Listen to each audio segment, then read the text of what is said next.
మొట్టమొదటిసారిగా ఏ జవాన్ చనిపోయినా కూడా ఆ జవాన్లకు ఇటువంటి ఘటనలో ఏదైనా కానీ ప్రాణాలు కోల్పోతే, దేశం కోసం పోరాటం చేస్తూ ప్రాణాలు కోల్పోతే 50 లక్షల రూపాయలు ఇచ్చే సాంప్రదాయం మొదలుపెట్టింది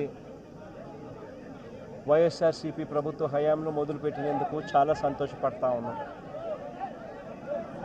ఆ సాంప్రదాయాన్ని కొనసాగిస్తూ ఇప్పటి ప్రభుత్వం కూడా 50 లక్షల రూపాయలు మురళి కుటుంబానికి ఇవ్వడానికి ముందుకొచ్చినందుకు ఈ ప్రభుత్వానికి కూడా కృతజ్ఞతలే.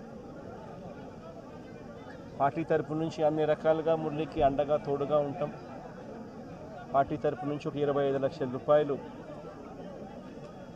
వైఎస్ఆర్ కాంగ్రెస్ పార్టీ తరపు నుంచి అండగా ఉంటూ ఆ కుటుంబానికి తోడుగా ఉండే కార్యక్రమం చేస్తాం. మనిషిని తాలేకపోయినా కూడా తాను చేసిన త్యాగానికి అందరం కూడా అండగా తోడుగా ఉండే కార్యక్రమం అయితే ఖచ్చితంగా జరుగుతుంది. ఇలా కుటుంబానికి మంచి జరగాలని,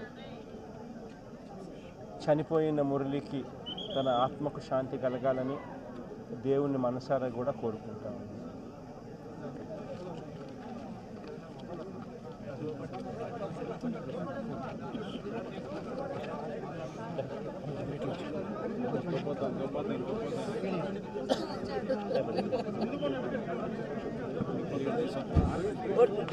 కోటి కోటి ధన్యవాదాలు సార్.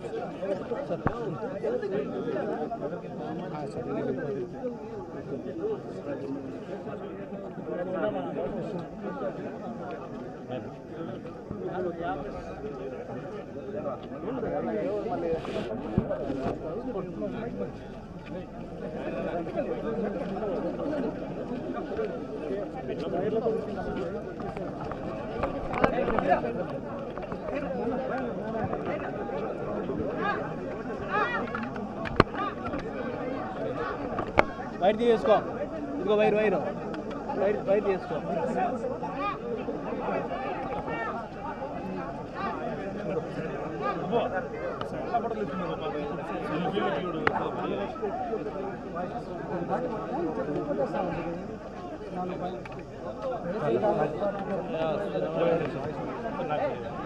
Okay, thank you.